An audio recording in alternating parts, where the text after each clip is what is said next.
جذباتی لوگ ہیں جو یہ باتیں کر رہے ہیں کہ نماز سے تو مصیبت ٹلتی ہے، تو نبی کے سمجھ میں یہ بات کیوں نہیں ہے؟ آپ نے ایک سابق حکم دیتے کھڑے ہو باجماعت نماز پڑھو، تیر آئیں گے دیکھا جائے گا، شہید ہو جائیں کوئی مسئلہ نہیں، نماز پڑھ کے دعا مانگیں گے سب سیٹ ہو جائے گا۔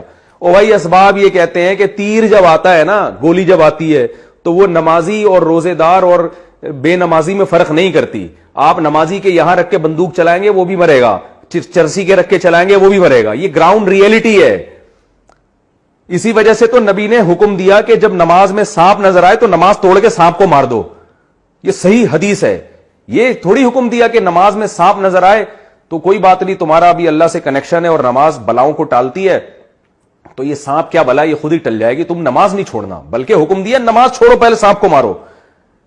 کیا مذہب کا بھائی کیا تصور پیش کیا جا رہا ہے؟ یہ جنونی قسم کے جو لوگ ہیں، کیوں مذہب کا بیڑا غرق کر رہے ہو، کیوں لوگوں کو برباد کر رہے ہو مذہب کے نام پہ؟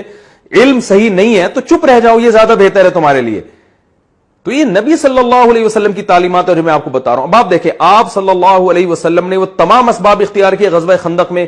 جب آپ نے اپنی ذمہ داری پوری کر لی، پھر اللہ کی طرف سے معجزے بھی صادر ہونا شروع ہوئے۔ جب صحابہ کرام کو بھوک لگی ہے، بھوک سے بے ہوش ہونے لگے، مرنے لگے، شہادتیں ہونے لگی، یہ حالت ہو گئے صحابہ کے، اب چونکہ ان کے پاس کوئی آپشن نہیں تھا، پھر کیا ہوا ہے کہ ہانڈیوں سے سالن نکلنا شروع ہوا، اور آپ صلی اللہ علیہ وسلم نے حکم دیا کہ بھئی ڈھکن نہیں ہٹانا دیگچے سے، اور صحابیہ کو حکم دیا کہ برتنوں میں سالن ڈالتی رہو اور ڈھکن نہیں ہٹانا۔ اتنا سا شوربہ تھا اور وہ سینکڑوں صحابہ کو کافی ہو گیا۔ اب اللہ کی طرف سے معجزے ہوئے ہیں، اب اللہ کی مدد آئی ہے۔ آپ اپنی ذمہ داری بھائی پوری کرو، چاہے وائرس کے بارے میں ہو، چاہے وہ کورونا وائرس کے بارے میں ہو، چاہے وہ صحت کے بارے میں ہو، چاہے وہ ڈیفنس کے بارے میں ہو، اپنی ذمہ داری آپ نے پوری احتیاطی تدابیر کرنی ہے۔ اس کے بعد پھر اوپر سے اللہ سے دعائیں مانگیں، مدد آئے گی۔ پیڑے کھانے کے بعد آپ دعا مانگو گے، مدد نہیں آتی اللہ تعالیٰ کی، مرواؤ گے آپ لوگوں کو۔ تو یہی ہو رہا ہے، آپ جو ہے نا اس طرح کی فضول قسم کی باتیں، جو بے روزگار کم بخت گھر میں پڑا ہوا ہے اس کو کہا جاتا ہے کہ جاؤ یار کچھ پڑھو لکھو کچھ کام کرو، نہیں جی، رزق تو اللہ کے ہاتھ میں۔ میں دیکھتا ہوں ہمارے ہاں ایک شوگر کے مریض تھے، ہوٹل میں بیٹھے ہوئے چائے پی رہے، چینی آئی تو چائے میں چینی ڈال رہے ہیں۔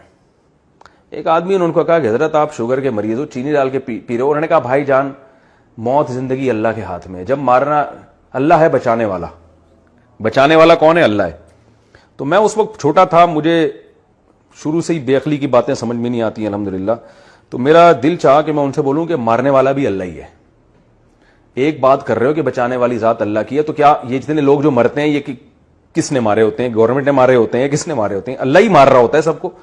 تو جو بچانے والا ہے وہ بھی اللہ ہے اور مارنے والا بھی اللہ ہے، اور اللہ کا قانون یہ ہے کہ جو کوشش کرتا ہے اکثر اس کو بچا لیا جاتا ہے، جو کوشش نہیں کرتا وہ اکثر مر جاتے ہیں۔ آپ دیکھیں یورپ میں لوگوں کی جو طبعی عمر ہے نا وہ بڑھ گئی ہے، اس لیے کہ وہ اپنی صحت کا بہت خیال کرتے ہیں، اس لیے ان کی جو بوڑھے بہت دیر سے ہوتے ہیں۔ ہمارے ہاں 60 سال کے آدمی کو دیکھو آپ، میں تو سفر میرے باہر ملکوں کے شروع ہو رہے ہیں، بہت کچھ ہم نے ان ملکوں کے بارے میں سنا ہوا تھا، لیکن جب وہاں جا کے دیکھا تو بالکل اپوزٹ پایا ہم نے۔